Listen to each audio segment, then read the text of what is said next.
Hello and welcome back to the channel. Today we're back to playing unorthodox openings with weirdly high win rates. If you look over here, you'll see that A4 has a ridiculous 60% win rate, and some of you may even remember the controversy of the banned account that played this against the likes of Daniel Naroditsky and won. The opening goes like this: A4, the opponent responds with whatever move, usually E5 just because it's the most commonly played by black, and then white plays rook to A3, immediately putting it in danger. Most of the time black will accept, white takes back, and that's it. You play the rest of the game as white down the exchange. Let's give this a try and get started with game number one. All right, game number one, we get the black pieces, and luckily you can still play this opening with the black pieces. This one will be a declined variation because, as you can see, the bishop has literally no way of capturing the rook, but we'll still play in the spirit of the opening. Generally, you go for this long diagonal and basically try to justify having moved the rook out of the way to place the queen on A8. The opponent plays C5, now uncovering the attack on the rook, and in the spirit of playing the opening, I'm just going to allow them to take and continue with E6. They do take, we take with the knight, and we've sort of transposed into the original main line of this troll slash meme opening. We get knight to E2, we'll go ahead and line the queen up with the bishop on the long diagonal, now targeting E4. F3 very handily defends the center, so that attack is pretty much squashed. Let's continue with knight to F6. We're still going to fight for the center. I mean, if we're going to have one less rook, at least in exchange for a minor piece than the opponent, then we might as well use the pieces we do have to fight for the center. Not to mention, since we're playing unorthodox anyways, might as well go for a kingside attack. Let's go pawn to H5 and see if we can cause the opponent some sort of headache by pushing this pawn and potentially undermining this pawn chain that is squashing the ability of our bishop and queen to become active. Now, I very intentionally chose 3-0, which is the time control that we're playing for this challenge, because it gives me just enough time to calculate what's going on the board, but also makes it possible for us to get into a time scramble. We get knight to B5, which doesn't actually threaten the fork because the knight defends. So I guess we'll continue with H4. This is mostly a Hail Mary attack, but we might as well try and give the opponent a run for their money. Maybe if they wanted to take, I would take back and then knight to D6,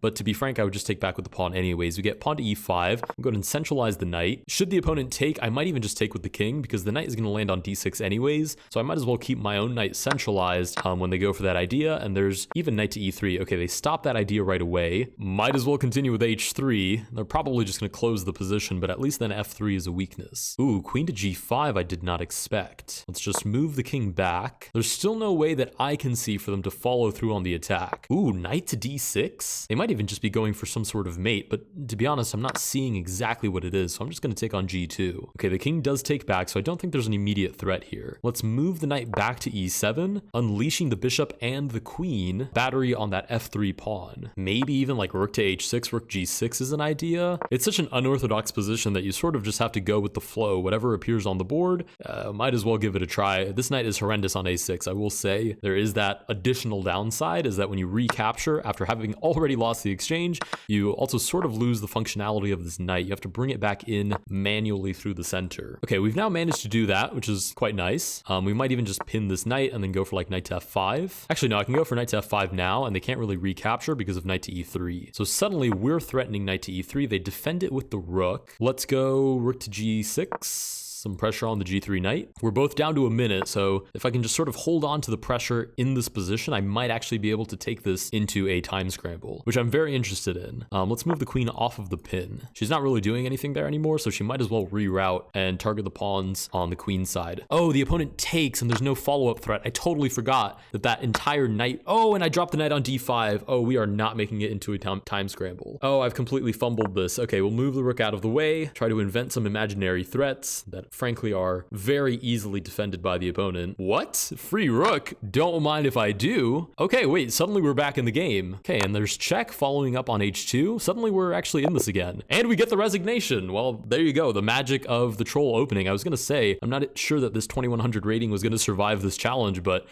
somehow we're approaching my peak rating, which I don't know how to feel about that. With that, we win game number one. Let's go to move on to game number two. All right, game number two, now we can play the true opening. We'll play A4. I say the true opening because, of course, you can play it with both. Oh, we're getting met with h5. We could play h4 and match their energy, but to be honest, it is specifically for this challenge. Oh, they're going for it too. Okay. Do I play b3 and play the way you're supposed to play the opening, or do I play h4 and we can play like a meme game? Okay, I know the challenge is to play the Visu opening, but this is my take on it. This is my interpretation. They play e5. Okay, cool. So they're going to play it the way you're supposed to, accepting the gambit. Okay, they do take, and suddenly this h4 move is sort of left on its own. I was kind of thinking they might lean into playing some sort of copycat, which would have been absolutely hilarious. I've never had an experience like that on chess.com, and it seems today is not the day either. Although I have to admit, h5 and rook to h6 was a very, very sportsman-like, funny sort of response. We'll play pawn to e3, but I'm going to assume they do have at least some vested interest in winning this game, so they are now going for the center and playing more conceptually and correct chess.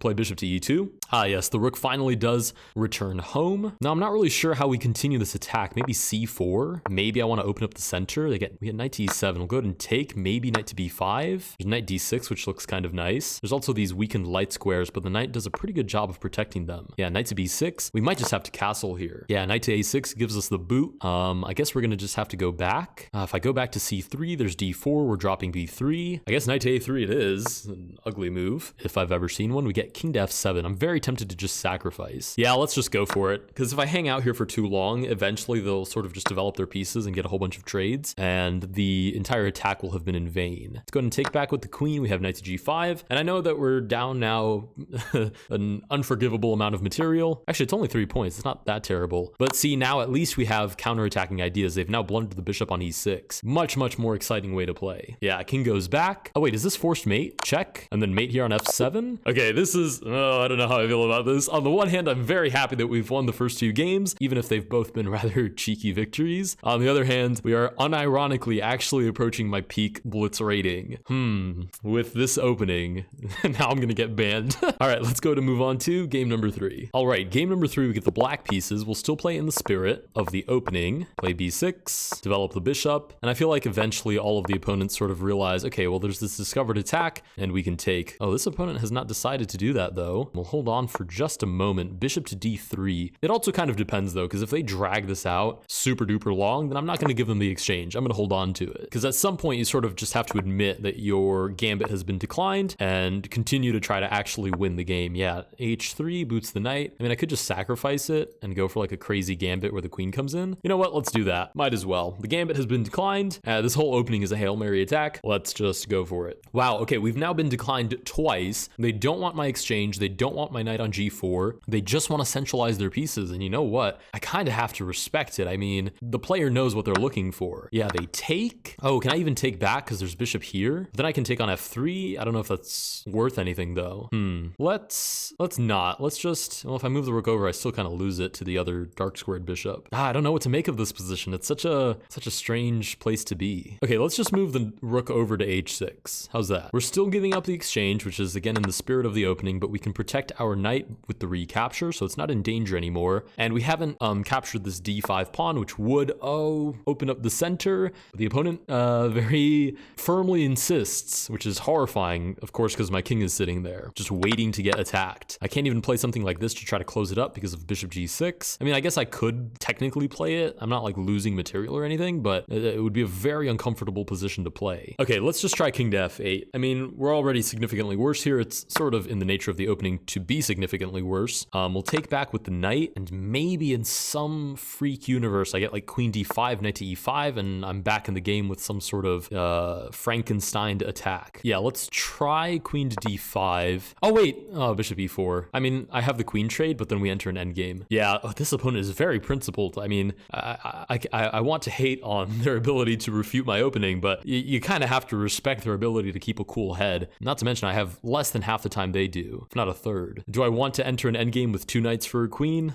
Not particularly, so let's just trade. Admit that we've been gotten the better of. Yeah, I have 30 seconds left on the clock. There's not a whole lot that's going to come from this. I'm going to just try to hold on to what I can. If they sack the rook, beautiful way to end the game. Oh, just shy. Is that a mouse slip? It's not like I can escape, really. We'll play this and cover e8. They definitely had rook takes, and then rook on e8 would have been mate. Oh, okay, no, they're actually unironically defending h5 to try to win some material. Okay, I mean, they don't have to have the flashiest exit either. that they're winning the game and I'm super low on time. Unless somehow I pull off a miraculous back rank, there's not much that's gonna happen here. Yeah, rook to h4. I'm gonna try and poke around a little bit, see if I can cause them any sort of headache on the way out, but most of this is pretty superfluous at this point. Yeah, I need to work on playing faster, because even in this position, I sort of kind of loosely have a chance, but with 11 seconds, I just have to play for some crazy idea and cross my fingers. So I'll keep that in mind for the future games. Try to play really quick, because the whole point of this is to take your opponent into deep waters and challenge them to resurface, basically. Because even here, even through all of this, I still think I have a relatively decent chance, but there's 3 seconds on the clock. I'm not going to reinvent the checkmating wheel, as much as I'd like to say I can. Yeah, we're dropping the knight, 0.8 seconds left on the clock. We'll try this. Hail Mary attack.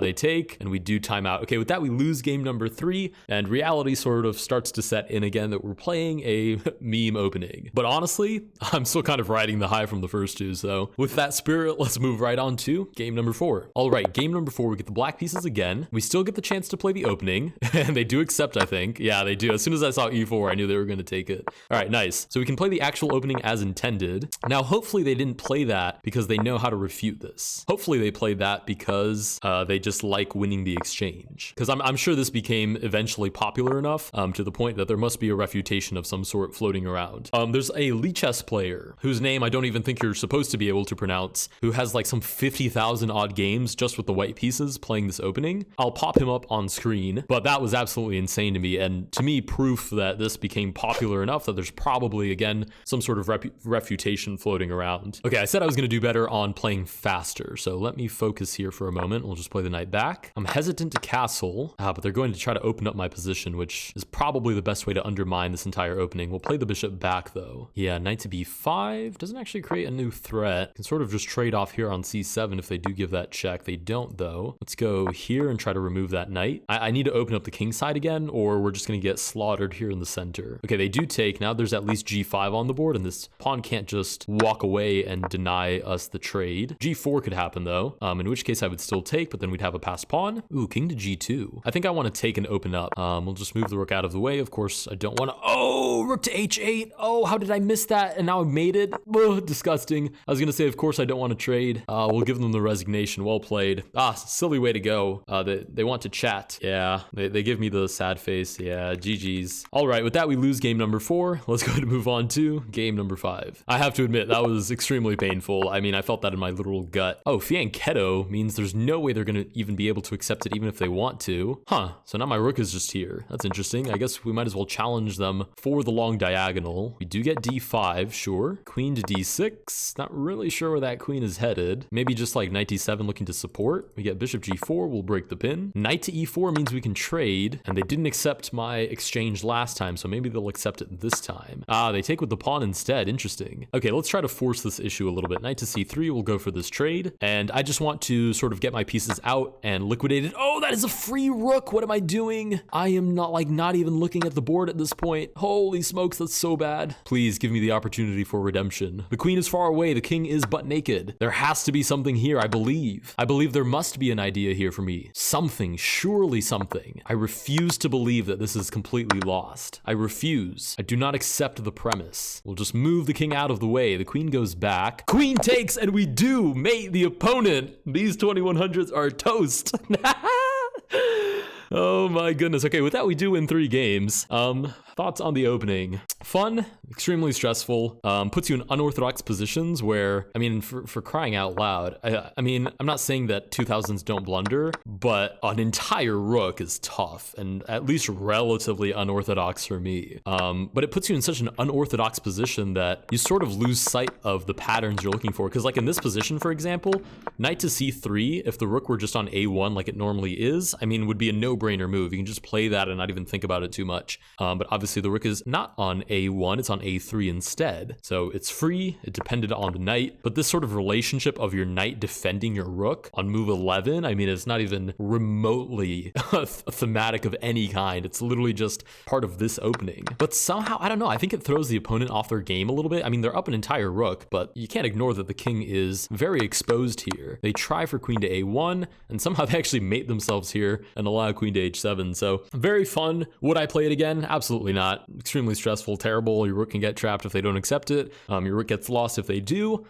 I mean, it works in very specific circumstances. Anyways, if you guys did enjoy this video, please consider liking and subscribing. Hopefully I don't get banned for playing this opening. I'm pretty confident though that my accuracy was significantly low enough that I'm comfortably safe. Consider liking and subscribing, and I will see you guys in the next one.